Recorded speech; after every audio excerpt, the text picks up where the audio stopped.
Tales from the Dragonsong War is a series of short stories following the events and people of Heavensward.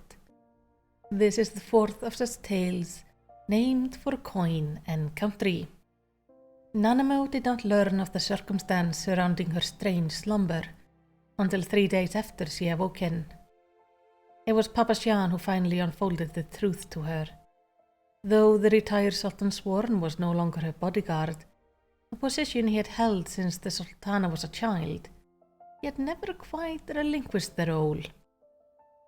At first, Nanamo could do little more than listen to each shocking revelation in stunned bewilderment.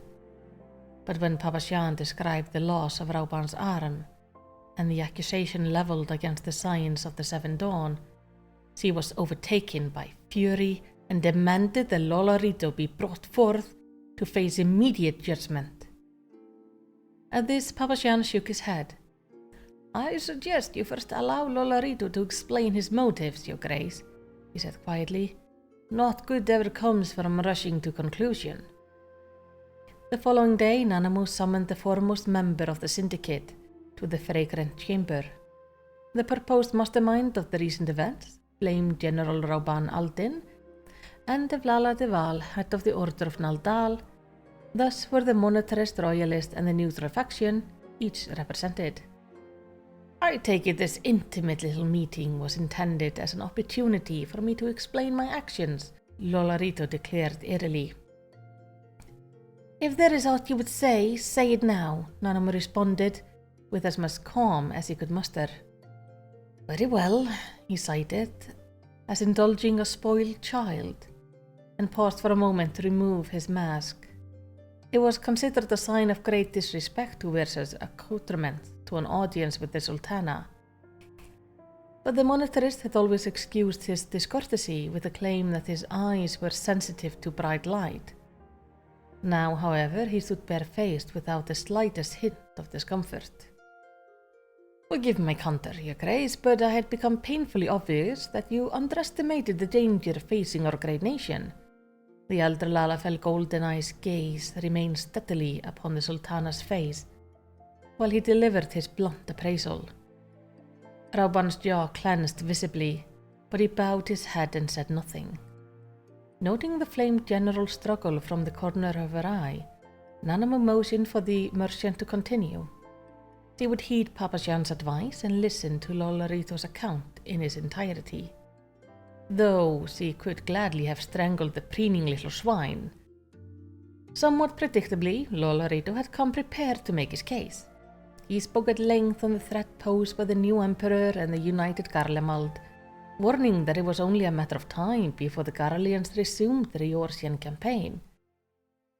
To destabilize Uldar's government at such a juncture, he contended, was reckless in the extreme.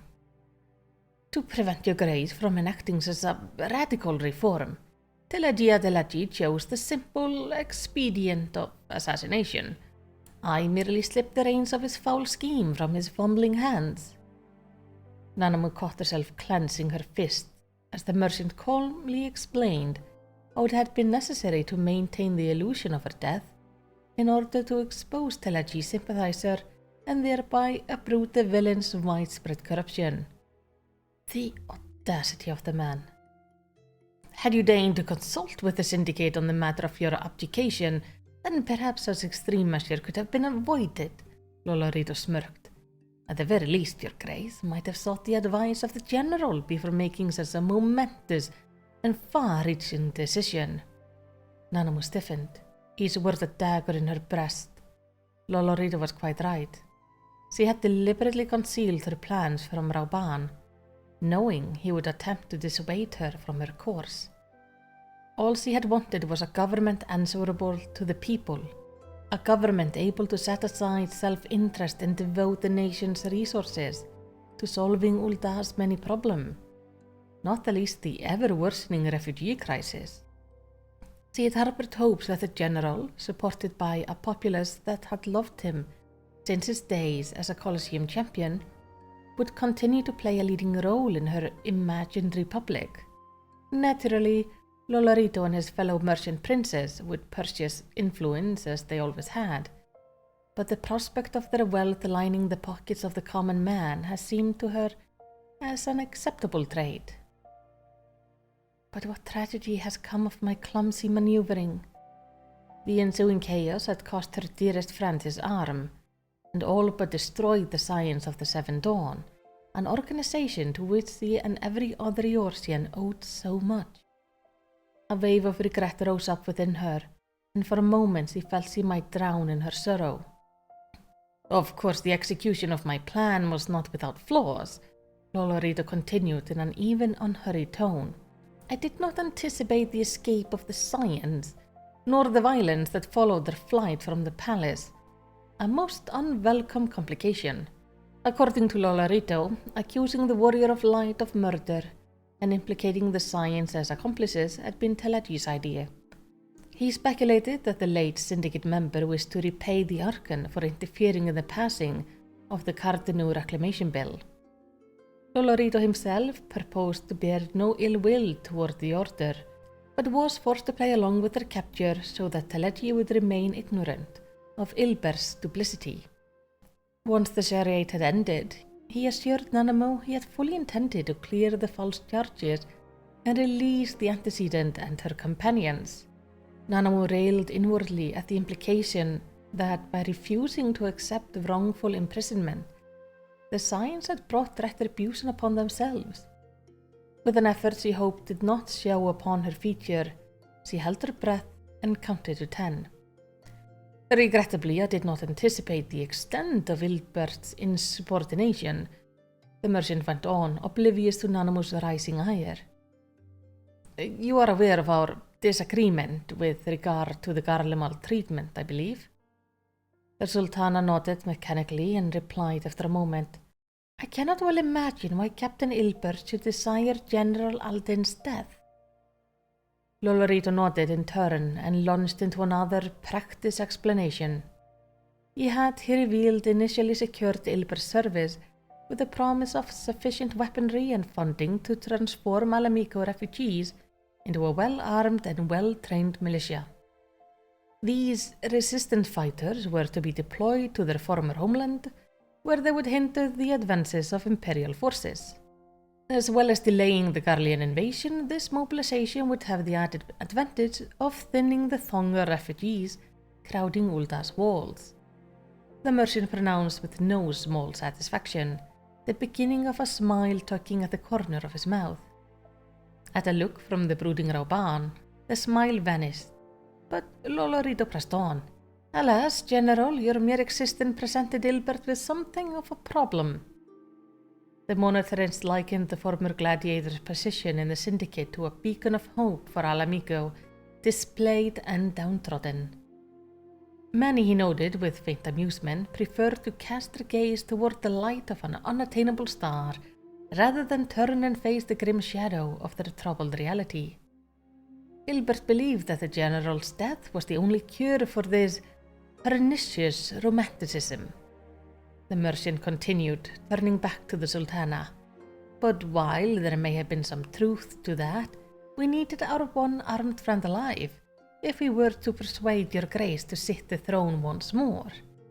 And therein lay the root of our contention. Had Rauban been executed, what then? Would I have thrown reason to the desert winds and called once more for the Sultanate dissolution? Nanamo suspected that she would. Damn you, Lolorito. Pray accept this token, your grace. Mayhap this material example of my support will remove any lingering doubts as to my loyalties. Nanamo accepted a scroll from the merchant's outstretched hand and unfurled the fine vellum sheet. She read aloud the content of the document. A legal contract, when signed, would confer ownership of all of Telegi's Adelagi's assets and half of Lolorito's personal wealth to the crown. 7 hells! Rauban roared, his patience finally spent. You think to bury your sins under a mountain of coin? A single gesture from the Sultana was enough to silence him. He set his jaw, still scowling, while Lolorito affected a wounded air. My dear General, is not the sacrifice of coin the most fitting means for a merchant to express his contrition? You will note that there are no stipulations or constraints on how Her Grace might spend this fortune. Build a monument to the science, ease the suffering of the refugees. The possibilities are endless. Lolorito beamed benignly. I would humbly suggest, however, that some thought be spared for the looming imperial invasion. Having dispensed this final pearl of wisdom, the merchant addressed the Sultana once more. I thank you for your patient audience, Your Grace. Now, if you will excuse me, there are pressing matters to which I must attend. With that, Lolorito replaced his mask and, without waiting for the Sultana's leave to withdraw, strode briskly from the chamber. And so the meeting ended. Drained, Nanamo retired to her private chamber to reflect on the merchant's word. I cannot forgive the man his methods, he mused, but mine own schemes is no less deserving of censure. Her short-sighted resolve had invited bloodshed and turmoil, and she knew not how she might atone for her wrongdoing. For his part, Lolorito had surrendered a princely share of his riches, which, as a merchant, was an act akin to relinquishing his own flesh and blood. But what could she, as Sultana, do to repay the debt she had incurred? Fetch General Aldin. Rauben arrived at her chamber soon after, escorted by Nanamo's new lady-in-waiting, and she handed him the contract without a word. When General saw the Sultana's flowing signature appended to the document, his brow knitted in concentration. I despise the man, he declared flatly. As do I, came the reply, and yet I despise myself even more. I failed to confide in my most trusted adviser and blithely invited open rebellion within the syndicate. My callow ambition has visited pain and suffering upon those who deserve it least, and shown me to be the greatest fool of all. At this, Rauben could only bow his head. Lolorito is callous, calculating villain, driven only by greed, Nanamo grated.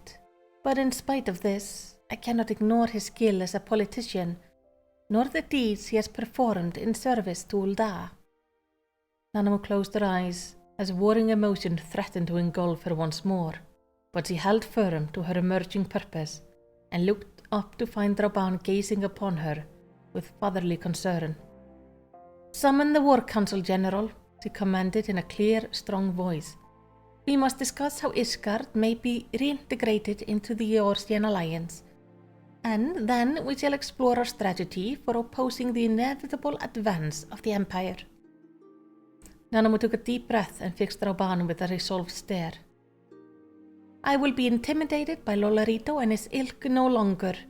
No matter her personal feelings, a Sultana must make use of every resource at her disposal, for coin and country. She had ascended the throne at the age of 5, and sworn an oath at her coronation, empty words that she had memorized but not understood. The oath she swore now, however, though it better befitted a soldier than a Sultana, resonated through her entire being.